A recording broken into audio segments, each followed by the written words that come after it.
కనుక వాళ్ళిద్దరూ పేరు ఎవరు ఏమైనప్పుడు కూడా భార్య భర్తల పేరు ఒకే మాట మీద ఉన్నప్పుడు పేరు వారి జీవితకాంతం మీ వాడు లేరు నా వాడు లేరు. కనుక నువ్వు నేను అన్నట్టుగా ఉండాలి వారు, అంతేగాని మా వాడు గొప్ప మీ వాడు గొప్ప అనుకోకూడదు. రెండోది కాకుండా నేను చెప్పేది ఏంటంటే వారిద్దరు తెలుసుకోవాలంటే పేరు వాళ్ళిద్దరూ కూడా నా మాటే చల్లాలి అనే పేరు మొదటగా భార్య భర్తల మధ్య. కనుక పేరు ఇప్పుడు వీళ్ళకి 20 సంవత్సరాలు అనుకోండి, 60 సంవత్సరాల ముసలోళ్ళు కూడా పేరు వాళ్ళు కొనవద్దంటే నా మాటే చల్లాలి అనే పేరు వారికి ఎప్పుడు కూడా భార్య భర్తలు ఉండకూడదండి. ఈరోజు చాలా మంది కుటుంబాల పేరు భార్య అంటే నా మాట చల్లాలంటుంది, కనుక భర్త పేరు నా మాట చల్లాలంటారు పేరు. కనుక రకరకాల చూడండి వాళ్ళు కూడా ప్రతి విషయం చూడతారా నా మాట చల్లాలి నా మాట చల్లాలి. అలాంటి వారు చూడతారా ఇన్నటువంటి ప్రజలు చూడండి ఒక పేరు పెడతారు, వీడు ఆవిడ మాట అంటాడు, వీడు ఆవిడంటే చాలా గడగలు ఆడిపోతాడా అంటారు. కనుక మళ్ళీ అంటారు ఈవిడి ఆయన అంటే చాలు గడగలు ఆడిపోద్ది అంటారు. కనుక ఒక రెండు చెప్పండి ఆవిడి వాడు మాట వినడు, కనుక ఆయన వాళ్ళ మాట వినడు. ఇలాంటి చెడ్డ పేరుని తెచ్చుకోవద్దు. ఒకరి మాట ఒకరు.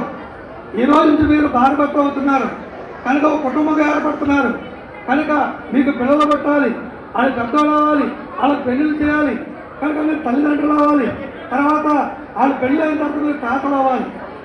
ఎన్ని కొడతారో భార్యభర్తల మధ్యలో ఎన్నో విషయాలు ఉన్నాయి కనుక వారు మాత్రం నా మాటే చల్లాలి అనే పేరు ఎప్పుడు కూడా పెట్టుకోకూడదని. అలాగే విజయ్కి అలాగే పేరు మరి ఇంతకి కనుక నేను మరీ చెప్తున్నాను. ఎలాగ పేరు కొత్తగా పెళ్ళైంది భార్యభర్తలు ఎంతో ప్రేమగా ఎంతో చూడండి చక్కగా చేసుకున్నారు. కనుక పేరు పెళ్లి చేసుకుని వాళ్ళిద్దరూ ఎదురుబాటు కూర్చొని మాట్లాడుకుంటున్నారు. ఏమనుకుంటారంటే కనుక నిజంగా పేరు మగవాళ్ళలో చూడపేరు ఒక హెచ్చు ఉంటుందండి, పురుషుల పేరు ఒక హెచ్చు ఉంటుంది. కనుక పేరు ఆ హెచ్చే చూడపేరు మనుషుల పంపలో ముంచుతుందండి. ఎప్పుడు కూడా పురుషులు ఎప్పుడు కూడా హెచ్చిపోకూడదు భార్య దగ్గర అండి. కనుక భర్తలో భార్య తన్నాడు భర్త ఏమై మన కొత్తగా పెళ్ళేది కదా, మరి నేను చదువుకున్న రోజుల్లో నేను ఒక రాతను ప్రయోగించాను కనుక రాత కోసం నేను పేరు 10 అడుగుల కాలువ ఎదురు దూకాను అని చెప్పాను ఎవరో భర్త. అప్పుడు భార్య అంటే ఓ సంతేనండి నేను ప్రేమించిన రాజా కోసం అయితే నేను పట్టబాగా అందరు శుద్ధంగా 10 అడుగులు తలచెట్టు అని చెప్పింది భార్య అండి. ఎలా పడుకోవాలి జీవితమేక కనుక పేరు ఇగో అనేది పేరు పనికి రాదు, కనుక పేరు గొప్ప అనేది పనికి రాదు. ఈ రోజు నుంచి పేరు వారు భార్య భర్తలుగా చూడతారా ఒకరి మాట ఒకరు, భార్య మాట భర్త వినాలి, భర్త మాట భార్య వినాలి. కనుక పేరు పిల్లని చెప్తే వినాలి, చిలువ వచ్చిందండి పిల్లని చెప్తే వినాలి. చాలామంది కూడా అది చెడ్డకున్న పేర కానీ చాలా పిల్లని చెప్తే వినేటువంటి మాట చాలా మంచిదండి అండి. కనుక పేర బయటికి వెళ్ళినప్పుడు భర్త చెప్పినట్టు భార్య వినాలి అండి, ఇంట్లోకి వచ్చినప్పుడు భార్య చెప్పినట్టు భర్త వినాలి. కనుక పేర అలా విన్నప్పుడు ఎవరు చెప్పండి, బయటికి వెళ్ళినప్పుడు భర్త చెప్పినప్పుడు భార్య వినాలి. 10 మందిలో ఒక గౌరవాన్ని కాపాడుకోవాలి. అందుకేమని చెప్పిన బైబిల్ అంటే యోగ్యురాలు తన పెనిమిటికి కిరీటం అని చెప్పింది. ఇప్పుడు కనుక విరుద్ధామని చెప్పండి విజయ్కి కిరీటం అయింది కనుక పేరు కిరీటకాన్ని విజయ్ చాలా జాగ్రత్త కాపాడుకోవాలి. ఇప్పుడు ఆయన రాజు అవుతున్నాడు, ఒక పట్టణానికి రాజు అవుతున్నాడు. ఇప్పుడు కనుక ఆ కిరీటం జాగ్రత్తగా పడిపోకోకుండా మార్చిపోకోకుండా అనుకుంటే మార్చిపోతాము, పడుకుంటే పడిపోతాడు పేరు అపరోధంగా చూసుకోవాలి కిరీటకాన్ని. అలాగే పేరు మన కిరీటం ఎలా ఉండాలి, పడిపోతే పేరు కిరీటానికి విలువ లేదండి. మరి ఇప్పుడు వినితా చూడండి కిరీటం అయింది కనుక కిరీటం చూడండి రాజు పైన చూడండి భద్రంగా కూర్చోవాలి. జాగ్రత్త కూర్చున్నప్పుడు ఆ కిరీటానికి విలువ ఉంటుంది. అలాగే పేర భర్తకి భార్య కిరీటం. ఇంకో మాట పేర భార్యాభర్తల్లో ఒకటి చెప్పాలంటే కనుక పేరు భర్తకు ఇల్లు రావాలన్న భార్య, భర్తకి గౌరవం రావాలన్న భార్య, భర్త చూడబోయే ఏదైనా రావాలన్నా భార్య పేరు. కనుక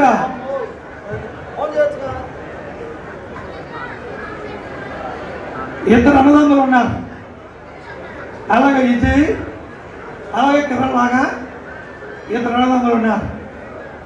అయితే పెద్దవాడు పేరు ఊళ్ళో తగులు చేస్తున్నాడు,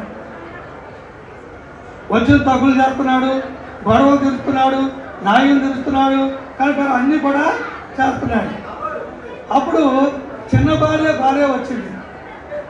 చిన్నవాడి భార్య వచ్చాక బావగారు ఎల్లప్పుడు కూడా మరి నువ్వే తగులు తీస్తే మరి నా భర్త ఎప్పుడు తగులు జరగాలి, నా భర్తకు గొడవలు జరగాలి, నా భర్తకు పెద్ద మనిషి అవ్వాలి, కనుక నా భర్తను కూడా ఆ సీట్లో కూర్చోబెట్టమంది తమ్ముడు భార్య.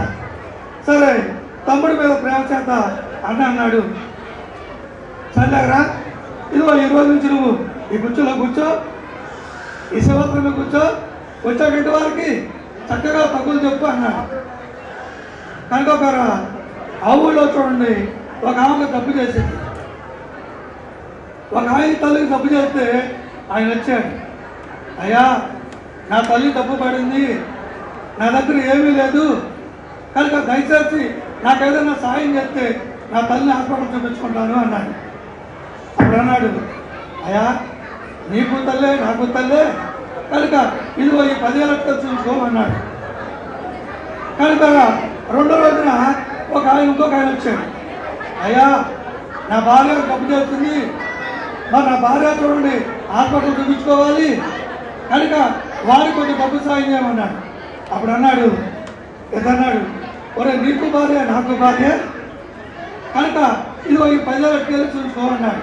అప్పుడు ఏదో తల్లి అన్నాడు, ఏడా కొడుతున్నామంటే అరే నా భార్య నాకు భార్య నీకు భార్య అవుద్దా?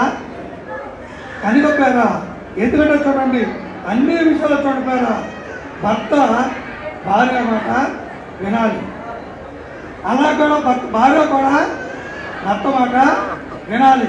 వీళ్ళిద్దరి మాట పేర ఒకటవ్వాలి. ఒకటైనప్పుడు పేర వీరి కుటుంబం చూడపేరా ఎంతో సంతోషంగా, ఎంతో ఆనందంగా, ఎంతో వారి యొక్క జీవితం చూడపేరా చేద్దాం చూడటం వారు ఎంతో గొప్పవారు ఉండడానికి అవకాశం మనకు కల్పిస్తున్నారా. అందుకని వీరిద్దరు కూడా చూడండి సంతోషంగా ఆనందంగా ఆ విధంగా ఉండాలని వారిద్దరు దాంపత్య జీవితం ద్వారా కనుక ఎల్లకాలం కూడా సంతోషంగా ఈ విధంగా ఇప్పుడు సంతోషం ఉన్నారో ఈ సంతోషాన్ని కలకాలం నిలబెట్టుకోవాలని మనందరం కూడా పేర ఈ స్థలానికి వచ్చాం. ఎందుకంటే వీళ్ళందరినీ భార్యభర్తలు చేయడానికి చాలామంది కూడా చాలామంది మాట్లాడుతున్నారు. కారణం ఏంటంటే మాట్లాడే వారికి వీళ్ళిద్దరూ భార్యభర్తలు ఎట్టుందంటారా ఇష్టం ఉంది, కానీ మీరు ఎక్కడి నుంచో వచ్చారో ఎన్నెన్నో ఊళ్ళ నుంచి వచ్చారో కనుక మంచి చెట్లని కనుక్కోవాలి. కాబట్టి ఈ విధంగా మరి ఇద్దరు కూడా సంతోషం ఉండాలని కోరుకుంటూ ఈ కొత్త మాట దేవుడు వారి హృదయంలో దాల్చి ఉంచును గాక. ఆమేన్.